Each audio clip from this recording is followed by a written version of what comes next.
Hello, everybody. This is Pastor Willie, and this is the encouraging word for today. We live in a time of great arrogance, an age of arrogance, particularly my generation, people who grew up after World War II, in the 1950s, 60s, 70s, and continuing. We have been pampered and we have been spoiled. There's been no major world war. There was Vietnam when I was growing up, and a few other conflicts, but no major world war. There's been no depression like the Great Depression. There's been none of these great events that have previous generations have had to suffer through.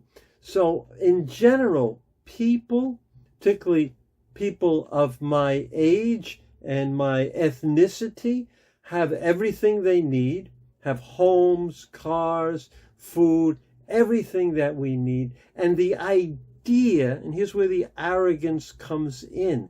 Arrogance comes in when we think we can control everything. We can figure it out. We can resolve every problem, and we can control our destiny. We plan. And planning is great. I plan all the time. But we plan as if what we plan will determine the future. We believe we have control. Many people my age are doing retirement planning. Planning, well, I'm going to live here, and I'm going to have this, I'm going to have that. I'm going to be riding on a horse on the beach. And they think that's going to, because they're planning it, it's going to happen. James addresses that issue clearly. He addresses the arrogance of our age. And apparently there was arrogance in his time. And God is speaking to us about the arrogance in our lives, in my life, in your life. So this is what James says in James 4:13 through 15. He says, now listen. So when we hear that in the Bible, now listen, it's a good idea to listen. Now listen. So let's listen. Now listen, you who say, today or tomorrow, we'll go to this city or that city, spend a year there, carry on business, and make money. So they're planning. So they say, this is what I'm going to do. Maybe tomorrow we're going to go to this city over there. We're going to make business. We're going to make a lot of money, and everything will be great. So they plan. This is what we're doing. We say that. It's especially emphasizing that we say it. We boast about it. I'm going to go here. I'm going to do that, and this is what's going to happen. I'm going to make money. Then he says, why? Why? You do not even know what will happen tomorrow. You don't know what's going to happen tomorrow. I don't know what's going to happen tomorrow.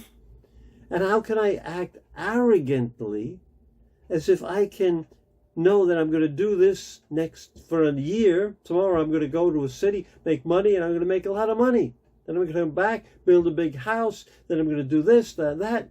You don't even know what is going to happen tomorrow.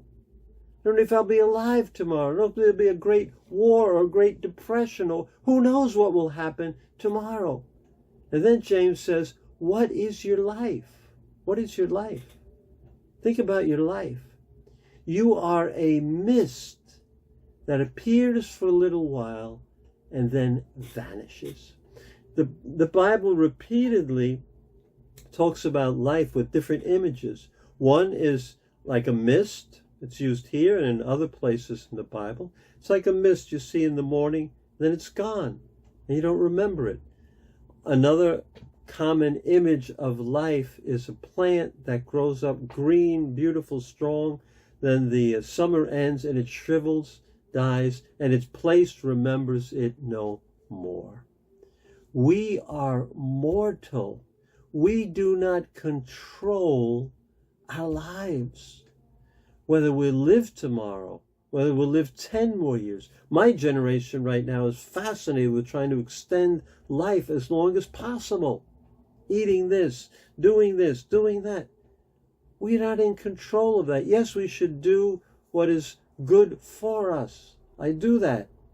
But ultimately, we are not in control of our life. And understanding that brings the humility.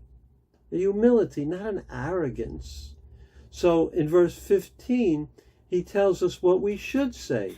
He says, instead, you ought to say, if it is the Lord's will, we will live and do this or that. So he's not saying don't plan, but plan with the understanding that God's plans may be different than my plans.